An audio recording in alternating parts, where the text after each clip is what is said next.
Nak tak kalau I bagi orang kita kena naik pangkat dia, and dia memang orang Perak, dia budak Ipoh, semua very good. Memang tuanku kan suka dia lah.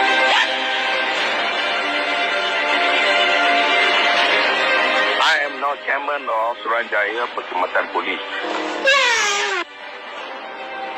Kalau tuanku kata okey, lagi bagus. Because dia budak kita, budak Perak, family semua kat sana.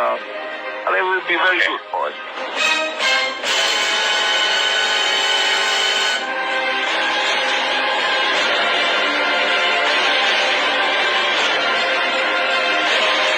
That's why I will choose yang I know lah, siapa yang tuanku okey. Now kita nak letak pengarah-pengarah. Because I've taken over. I told him, I said, you tak boleh ada choice, you hanya boleh bagi nama-nama. Katalah tu position 5 orang, you let me know, we will decide.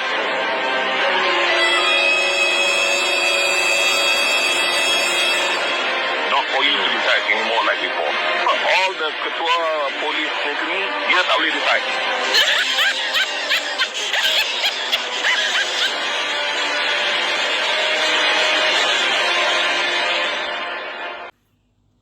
Dah dengar taping hari ni? Saya ada dengar.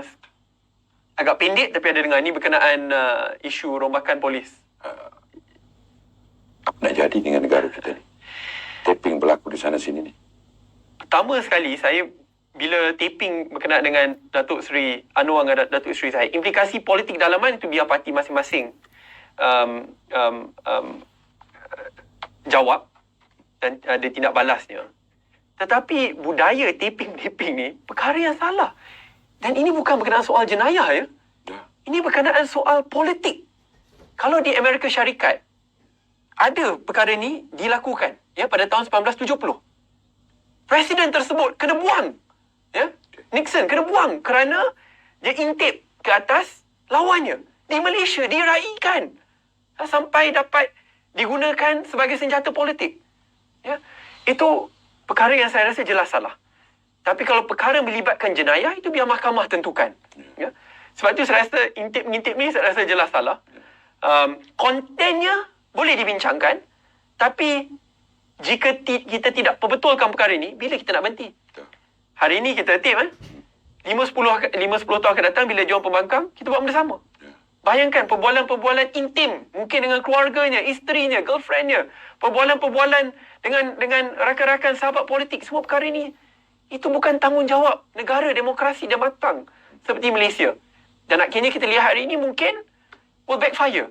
Sebelum ni mereka buat ke orang, hari ini keluar lagi satu audio yang kata ada campur tangan politik agak jelas yang ingin memberhentikan usaha untuk mereformasikan institusi polis negara supaya kekal bebas rasuah dan salah guna kuasa.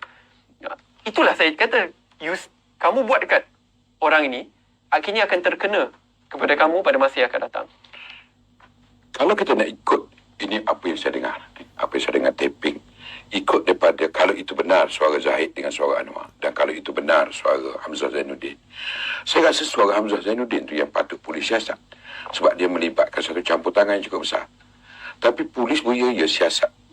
Apa ni yang Datuk Zahid dengan Anwar. Sejujurnya sampai hari ini saya tidak faham kenapa polis nak siasat perbualan politik berkenaan dua pemimpin politik.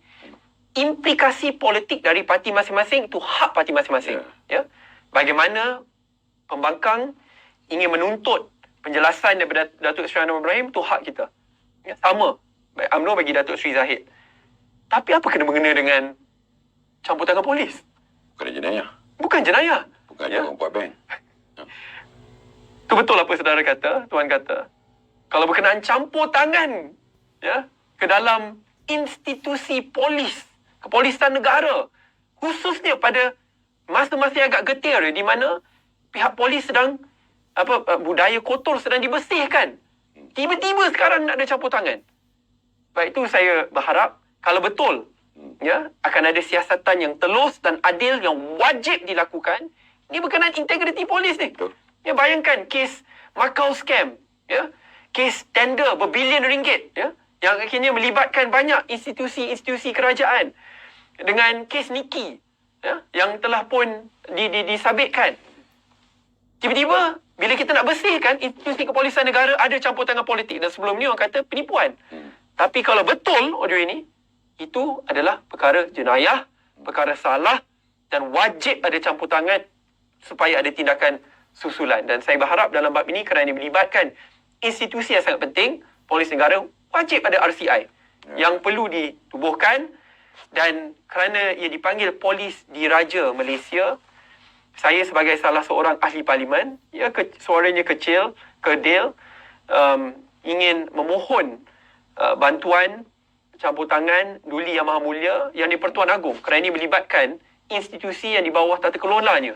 Ya. Nama pun Polis Diraja Malaysia. Kerana perkara ini perkara yang sangat serius kerana kalau kita tidak kendalikan dengan baik, rakyat bakal hilang harapan, kepercayaan, keyakinan kepada institusi kepolisian negara. Baik, Rawi. Muda dah didaftarkan. Belum lagi. Apa masalah sebenarnya? Itu saya rasa kena ajurkan soalan tersebut kepada Menteri Dalam Negeri. Saya terkejut juga sejujurnya. Kerana kalau betul lah, muda ini parti picisan, tidak ada sokongan, parti yang bakal dikuburkan bila tibanya pilihan raya, kenapa takut nak luluskan? Ya? Kalau kata ini adalah anak muda yang tak ada duit, ada idealisme saja, tak ada pengaruh politik, kenapa takut nak luluskan? Sampai ke satu tahap, jawapan yang terakhir kita dapat adalah kerana kita masih tidak lepasi tapisan keselamatan. Bayangkan, kita tidak lepasi tapisan keselamatan. Walhal, ini adalah anak-anak muda, golongan teknokrat, profesional, ya. Apa kena-mengena dengan tapisan keselamatan? Apa? Kita nak ugol apa? Ya, kita tak pernah lakukan jenayah. Kita di sini ingin berkhidmat kepada rakyat. Ya, kalau betul kita tak ada sokongan, biarlah kita kalah dalam pilihan raya. Sebab itu dalam bab ini, saya agak terkejut juga kerana saya ingat dulu sebagai salah seorang pengasas Bersatu, teruk-teruk mana pun bulannya tunggu Bersatu terus diluluskan. Ini Bersatu ada Tan Sri Muhyiddin, Tun Dr. Mahathir, pemimpin-pemimpin UMNO yang terkenal. Muda ni anak-anak muda, ya. Yang udah kata budak hingus. Budak hingusan. Ni budak hingusan banyak sangat sampai jadi masalah keselamatan ke? Ada menteri kata kacang. Aduh. Kan? Itu saya rasa agak mengecewakan, tapi jelas menunjukkan bahawa mereka takut dengan budaya politik baru yang akan datang. Saya memilih tajuk malam ni politik balas dendam. Adakah penubuhan muda ini kerana kebencian dengan politik dinamika yang sedang berlaku dalam? Kita tak boleh mengasaskan suatu politik hanya untuk balas dendam atau untuk menyemai politik kebencian. Okay. Saya asaskan muda kerana saya ingin membawa politik agak disruptif, baru. Politik yang berteraskan kepada politik khidmat dan politik dasar. Policy-based politics dan service-based politics. Saya mahukan sebuah parti politik yang betul-betul berbilang bangsa dan agama, disruptif, yang mewakili suara golongan generasi muda tetapi terbuka kepada semua. Ahli tertua kita umur 84 tahun. Ya, ia terbuka kepada semua lapisan masyarakat. Tetapi majoriti pimpinannya adalah daripada golongan anak muda. 84 tahun? 84 tahun. Muda yang tua tu. Dia muda di hati. Okay. Muda di hati. Mereka percaya kerana muda ni jangan ikut daripada soal umur. Apa guna kalau ada pemimpin muda tetapi sanggup menggadaikan prinsip untuk dapat jawatan? Apa guna ada pemimpin muda yang sanggup masuk politik kerana soal jawatan, kuasa dan duit semata-mata? Ada juga pemimpin yang agak tua tetapi ingin membawa politik baru. Sebab itu muda itu adalah idealisme aja, pembaharuan yang ingin dibawa. Jangka panjang dia. Ya. Sebab itu bagi diri saya bukan sekadar pada pilihan raya akan datang. Ia lebih 10, 15, 20 tahun yang akan datang. Saya mahu ada sebuah negara yang betul-betul ikut pada Perlembagaan Persekutuan Negara, meraihkan kepelbagaian perkauman agama, yang memastikan bahawa institusi demokrasi negara dibebaskan, tidak ada winner takes all, tidak boleh kita menyalahgunakan kuasa, cengkam institusi kerajaan untuk politik balas dendam atau untuk pastikan manfaat peribadi dapat diperkasakan.